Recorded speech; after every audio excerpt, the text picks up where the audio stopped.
Bat হাতে ফর্মে নেই নাজমুল হোসেন শান্ত, তবুও তার উপর ভরসা রাখছেন তামিম ইকবাল খান।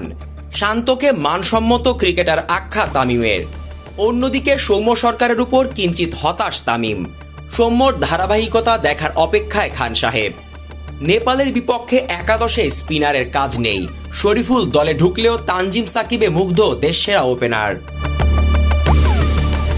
ক্যাপ্টেন্সিটা বেশ প্রশংসিত হচ্ছে, কিন্তু ব্যাটার শান্তর অফ ফর্ম যেন কাটছেই না।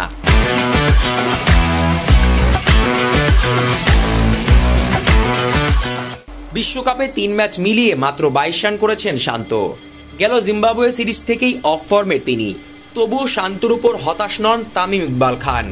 ESPN ক্রিকইনফোতে তামিম কথা বলেছেন শান্তকে নিয়ে। শান্ত, আমরা সবাই জানি সর্বশেষ টি-20 বিশ্বকাপে শান্ত কতটা দারুণ ছিল। বছর জুড়ে সে অসাধারণ খেলেছে। সে গত কয়েকটি সিরিজে রান পায়নি আমার মনে হয়। সে অধিনায়ক, তাকে সামনে থেকে নেতৃত্ব দিতে হবে। দারুণ মানসম্পন্ন ক্রিকেটার। আরও কিছুটা ধৈর্য ধরতে হবে, রান করতে হবে। শুরুর 20 রান কষ্টকর হবে, এরপর সে আরও রান করতে পারবে।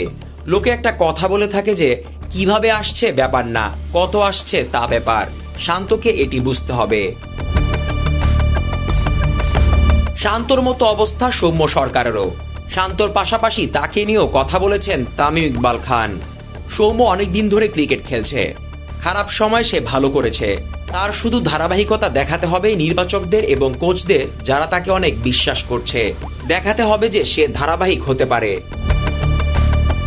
এদিকে নেপালের বিপক্ষে একাদশ নিয়েও নিজের অপিনিয়ন শেয়ার করেছেন খান সাহেব। স্পিন নয়, নেপালের বিপক্ষে পেস অ্যাটাককেই হাতিয়ার মানছেন তামিম। তানজিম হাসান সাকিবকে রাখতে চান একাদশেই। আমার মনে হয় না এই ম্যাচে, অন্তত না। নেপাল এমন একটা দল যারা স্পিন খেলতে স্বাচ্ছন্দ্য বোধ করবে। তাদের নিজেদের কন্ডিশন স্পিন অনেক বড় ভূমিকা রাখে। তাদের চ্যালেঞ্জ হবে বাংলাদেশে পেসারদের সামলানো।